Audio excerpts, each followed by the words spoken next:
Hello and welcome, resilient ones. Today we're diving into something that might feel all too familiar for many of you. Those moments when a simple comment from a team lead sends your heart racing, or when you find yourself withdrawing during team meetings despite having brilliant ideas to share. These moments aren't random. They're often invisible threads connecting your past trauma to your present professional life. And if you've ever felt like you're overreacting in workplace situations while everyone else seems fine, I want you to know you're not alone, and there's nothing wrong with you. I'm Cindy Bennett, and as both a trauma survivor and a trauma-informed career coach, I've walked this path myself. I've seen firsthand how unaddressed trauma responses can lead to career stagnation, burnout, and isolation. But I've also discovered practical strategies that have helped both me and my clients transform these challenges into opportunities for profound professional growth. In the next 20 minutes, I'll share my anchor framework that has helped hundreds of trauma survivors navigate workplace relationships with greater ease and authenticity. If you miss this episode, you'll miss out on concrete tools that can help you feel more grounded in team settings, communicate your needs effectively, and build the collaborative relationships that are essential for career advancement. Did you know that trauma impacts how we navigate our careers, but most career advice ignores this reality? Imagine feeling confident and safe at work while honoring your healing journey. Welcome to your Trauma-Wise Career Guide, the podcast that reimagines career development for trauma survivors. I'm your host, Cindy Bennett, a trauma survivor turned trauma-informed career coach and founder of the Resilient Career Academy. If you're navigating your career while honoring your healing journey, you are in the right place. When we think about career development, we often focus on skills, networking, and strategy. But there's an invisible factor that profoundly shapes our professional trajectories: how our past traumas influence our workplace relationships. Trauma doesn't stay neatly contained in our personal lives. It travels with us into meeting rooms, Zoom calls, and workplace relationships in ways we may not even recognize.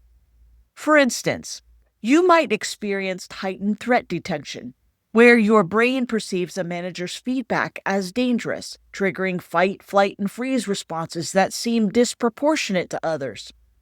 Or perhaps past betrayals have created trust barriers that make authentic collaboration feel risky, leading you to hold back your ideas or contributions.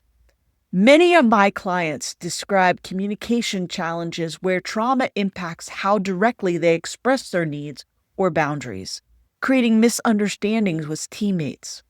And almost universally, I hear about authority sensitivity, where previous experiences with harmful authority figures create tension with managers or leaders.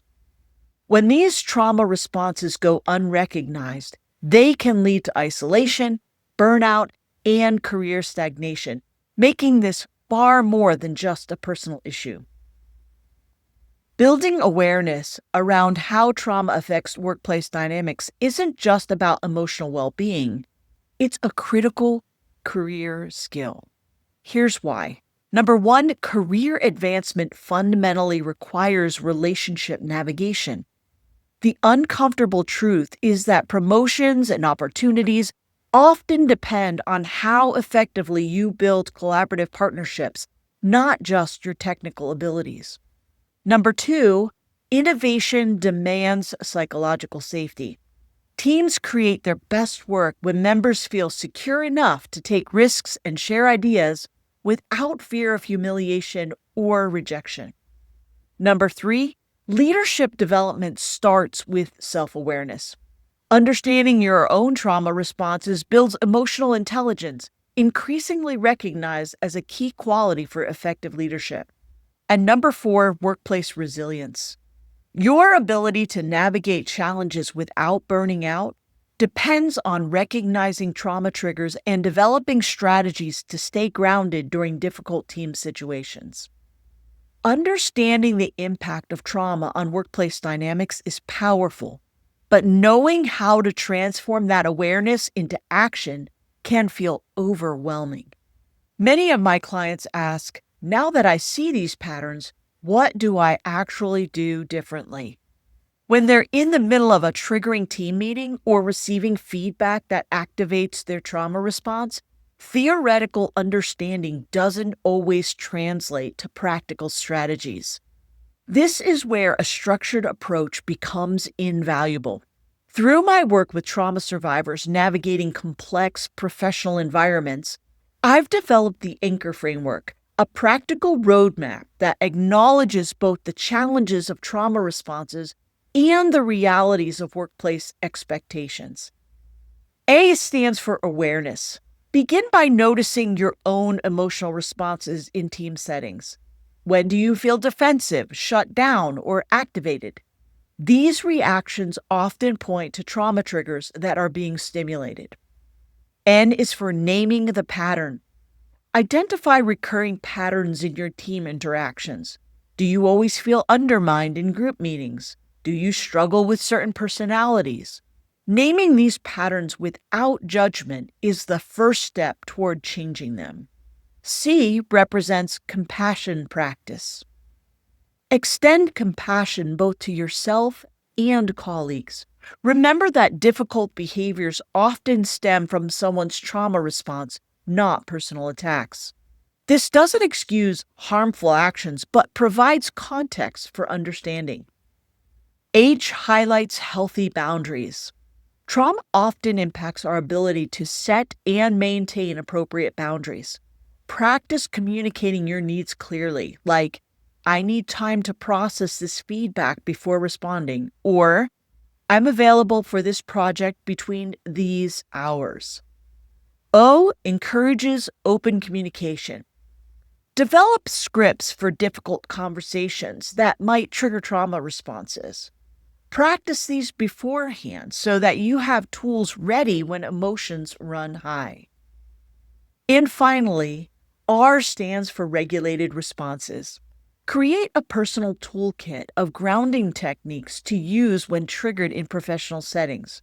Deep breathing, brief mindfulness moments, or physical cues like feet on the floor can help regulate your nervous system. Navigating team dynamics with a trauma-informed lens doesn't happen overnight, but with intentional practice, you can create significant shifts in how you experience professional relationships. Today, we've explored how invisible threads of past trauma weave through our professional relationships, often creating patterns of reaction and withdrawal that can limit our career growth. We've discovered that trauma responses show up as heightened threat detection, trust barriers, communication challenges, and authority sensitivity in workplace settings. But more importantly, we've learned that there's a pathway forward through the Anchor Framework. Awareness of our triggers, naming our patterns, practicing compassion, establishing healthy boundaries, engaging in open communication, and developing regulated responses to workplace challenges. The gap between where many trauma survivors find themselves, struggling with workplace relationships that trigger past wounds, and where they want to be, building collaborative, supportive professional connections, can feel enormous. But with these practical tools, you can begin bridging that gap today. I invite you to take one small step. In the next week, simply notice one pattern in your team interactions that might be connected to your trauma response. Just awareness without judgment. This single practice can begin a powerful shift in your professional relationships. For those ready to go deeper, I've created the Trauma Wise Team Dynamics Workbook that expands on the Anchor Framework with specific exercises and scripts for difficult workplace conversations. You can find this valuable resource in our Resilient Career Library, along with other tools designed specifically for trauma survivors navigating professional environments. Visit cindybennettconsulting.com/resilient career-library to learn more. Remember, transforming your relationship to workplace triggers isn't just about comfort. It's about creating the career conditions where your brilliant contributions can shine through, unfiltered by the past. Before we wrap up, I want to share a personal story about how trauma-informed perspectives can profoundly strengthen team dynamics. I was leading a project across multiple business units that required a consolidation of 8 distinct processes into one process that everyone could follow. I was warned that this had been tried several times in the past and that it was impossible. As a trauma survivor, I've spent years developing awareness of relational undercurrents, who feels safe speaking up, whose ideas get overlooked, and how power dynamics play out in subtle ways. I realized that previous attempts didn't fail because business partners weren't willing to work together, but because certain team members didn't feel psychologically safe enough to share critical insights early on. I gently shifted our conversation from the challenges related to implementing change to how we were working together. I noticed that we tended to move quickly past certain suggestions. I wondered if we were missing valuable perspectives. This opened a transformative dialogue where team members began sharing concerns they'd previously kept hidden. When business partners understood that I would hold space for all voices to share what was important to them and their lines of business, and that we would collaborate on what the final solution would be, we had more robust dialogue and our team members learned how to work with one another. By creating space for these conversations, we not only solved our immediate problem, but fundamentally improved how our team functioned. My director told me later, "You saw something in our team dynamics that no one else caught, and it made all the difference." That experience taught me that what I once viewed as a liability, my heightened sensitivity to relationship patterns and power dynamics, was actually an invaluable asset for building healthier, more innovative teams. Next week, we'll talk about finding a mentor who truly understands and supports your trauma-informed journey. We'll explore how to identify mentors who can appreciate your unique strengths rather than trying to fix your trauma responses. Until then, remember that you're not just surviving in your professional life, you're bringing unique gifts that the workplace desperately needs. This is Cindy Bennett reminding you that your healing journey and your career path aren't separate roads. They're one integrated journey toward a more authentic, impactful professional life. Take care of yourselves, resilient ones. Until next time.